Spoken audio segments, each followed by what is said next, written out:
नमस्कार फ्रेंड्स। जीवन में हर एक बात की एक प्रक्रिया होती है और उस प्रक्रिया से ही होके हमें आगे बढ़ना होता है। धैर्य रखना होता है हमको।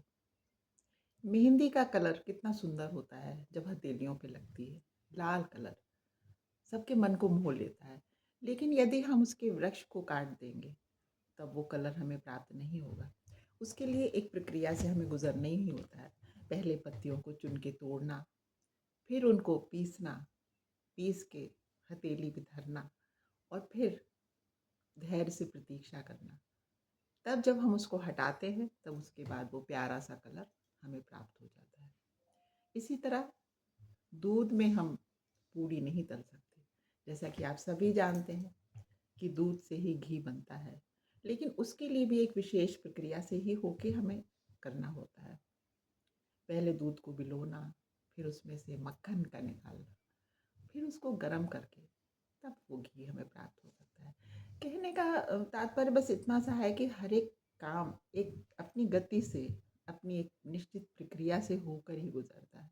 इसी तरह भगवत प्राप्ति, अक्सर लोगों के मन में ये रहता है भ्रम कि भगवान हमें दिखाई नहीं देते, भगवान है नहीं है। भगवान निश्चित ही हैं। उनके हमारे भीतर क्या है, हमारे और भीतर और आपके भीतर ईश्वर का अंश है। तभी ये देखिए इस वक्त मैं आपसे बात कर पा रही हूँ। लेकिन उस भगवान को देखने के लिए ये वाले नेत्र नहीं काम आते। हृदय के भाव से हमें उनको समझ पाते हैं। उन उसके लिए भी एक प्रक्रिया है। तीर्थ स्थानों के भ्रमण करना, अपने धर्म ग्रंथों का बार बार स्वाध्याय करना, सत्संग में बैठना, अच्छे लोगों की, अपने माता पिता का आज्ञा का पालन करना। जब ये काम हम बार बार अनेक बार करते हैं, हम ना तीर्थ स्थान जा पाए, हमारे पास सुविधा ना हो, तो भी अंतर नहीं पड़ेगा। हम स्वाध्याय तो कर ही सकते हैं। अच्छी बातें जो हमारे ग्रैंड पेरेंट्स, हमारे पेरेंट्स बताते हैं, उनको हम समझ के बार बार उसका मनन करके अपने जीवन में हम उतार सकते हैं। क्योंकि क्या है ना, ये हमारी स्वयं की यात्रा है। इसके लिए हमें दूसरों में दोष दर्शन करने से तो हमारा समय ही व्यर्थ जाता है। हम स्वयं को कितना सुंदर निखार सकें, हम स्वयं को कितना पवित्र कर सकें, हम स्वयं के हृदय को कितना निश्चल कर सकें, इतनी सी बात। तो जब हम बार बार एक सुंदर स्वाध्याय में रहते हैं, सत्संग अर्थात साधु संत, संतों का संत का संग, और या उस जगह जहाँ पे सब लोग बैठ के किसी की निंदा ना कर रहे हो, कोई एक अच्छी बात कह रहे हो, वो भी सत्संग है।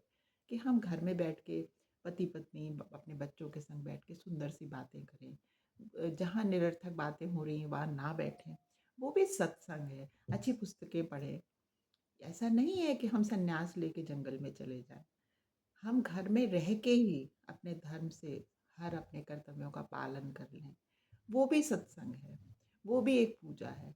तो धीरे धीरे इस तरह से जब हम करते जाते हैं तो हमारा हृदय निर्मल होता जाता है, उसमें कोई विकार रह ही नहीं जाता।